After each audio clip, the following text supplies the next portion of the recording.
Judulnya Prosumer Power. Apa sih prosumer itu? Nah, di buku ini dijelaskan produsen menghasilkan uang. Ya, jadi toko-toko itu kan ya mendapatkan keuntungan, tapi konsumen mengeluarkan uang.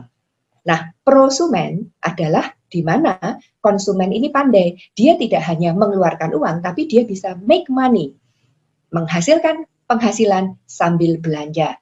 Nah, setiap hari teman-teman kita selalu menjadi konsumen, benar nggak? Kita belanja kebutuhan sehari-hari di toko. Nah, ditanyakan di buku ini, are you being paid to shop? Pernah nggak kita itu belanja contohnya di hypermarket, di hypermart. Lalu hypermart memberikan kita profit sharing. Nggak pernah kan teman-teman? Kita selalu membayar. Nah, banyak konsumen itu mencari barang murah, membeli dengan murah. Nah, buku ini dikatakan, belanja murah tidak bisa membuat kita kaya.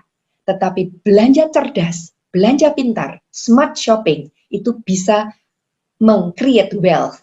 Nah ini ya, jadi gimana caranya menghasilkan kekayaan atau kemakmuran dengan belanja pintar, bukan belanja murah. Nah teman-teman hati-hati ya, kita sebagai konsumen kita selalu terperangkap dengan barang murah. Barang murah kita membeli, barang murah kita membeli padahal belum tentu pakai, dan walaupun murah ya tetap kita harus mengeluarkan uang. Kita tidak punya kesempatan untuk menghasilkan uang. Nah, buku ini mengajarkan gimana caranya kita belanja pintar. Kita belanja harus langsung ke pabrik, bukan ke retail shop. Nah, kita akan lihat sekarang gimana barang itu dari pabrik masuk atau nyampe ke pelanggan. Ini adalah cara distribusi konvensional, teman-teman. Jadi kita sebagai konsumen, kalau kita mau belanja produk kan nggak mungkin toh langsung ke pabrik. Nggak bisa, kita harus melalui retail. Sehingga apa?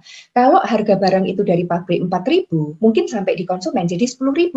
Karena ada biaya-biaya distribusi. Grosir perlu untung, retail, ya toko-toko ini perlu untung, lalu ada biaya promosi, yang semuanya itu dibebankan kepada konsumen. Nah, itu besarnya sekitar 60%, teman-teman. Nah, di buku ini dijelaskan gimana kita menjadi konsumen yang pintar itu tadi, menjadi prosumen, di mana kita langsung belanja dari pabrik.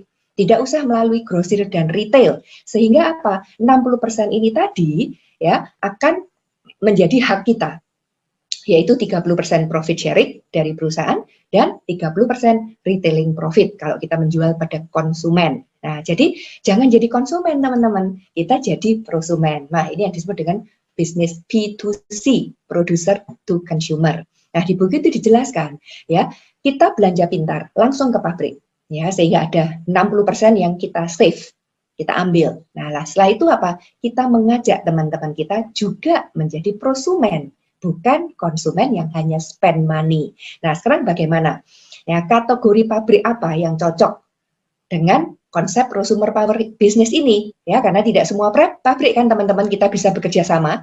Nah, terutama yang pertama adalah pabrik itu harus memproduksi produk home need, kebutuhan sehari-hari yang habis dipakai setiap bulan. Bayangkan kalau pabrik itu menjual mobil, kita kan nggak bisa membangun kekuatan prosumen, mengajak teman-teman belanja mobil tiap bulan. Nggak mungkin kan teman-teman. Ya, tapi kalau produk home need, ya contohnya mulai dari perawatan tubuh, keperluan rumah tangga, shampoo, sabun, mandi, ya lotion, untuk pembersih rumah tangga, deterjen, vitamin, kosmetik, dan seterusnya. Itu adalah home need, produk yang kita butuhkan sehari-hari. Lalu kualitasnya harus prima, teman-teman. Kalau enggak, nanti kita mengajak teman belanja di pabrik itu, kalau produknya abal-abal kan kita malu gitu. Ya, kasihan dong. Teman-teman kita akhirnya jadi korban ya. Nah, yang ketiga, produknya harus aman dan terpercaya. Jangan sampai produk itu berbahaya dipakai oleh manusia dan juga mengotori lingkungan. Nah, harganya juga demikian. Ya, kita harus harganya harus bersaing. Nah, sekarang gimana strategi bisnisnya? Nah, strategi bisnisnya adalah kita membangun basis pelanggan, basis prosumen itu. Makanya namanya apa? Kekuatan prosumen. Apa sih basis pelanggan itu? Contohnya Netflix, Spotify, Telkomsel, ya, bank. Ya, orang yang berlangganan Netflix, Spotify, dan contohnya kita juga nasabah bank, setiap bulan ya kita selalu berlangganan membayar. Iya kan, namanya langganan itu kan membayar tiap bulan. Ya, saya tiap bulan dikenakan admin fee oleh BCA itu mungkin 20.000. Ya, setiap bulan memang kecil, tapi setiap bulan. Nah, kalau BCA itu punya puluhan juta nasabah, kalikan aja dengan 20.000 rupiah. Nah, itu yang disebut dengan strategi kita memiliki pelanggan yang luas. Nah, di sini di bisnis ini seperti itu, teman-teman.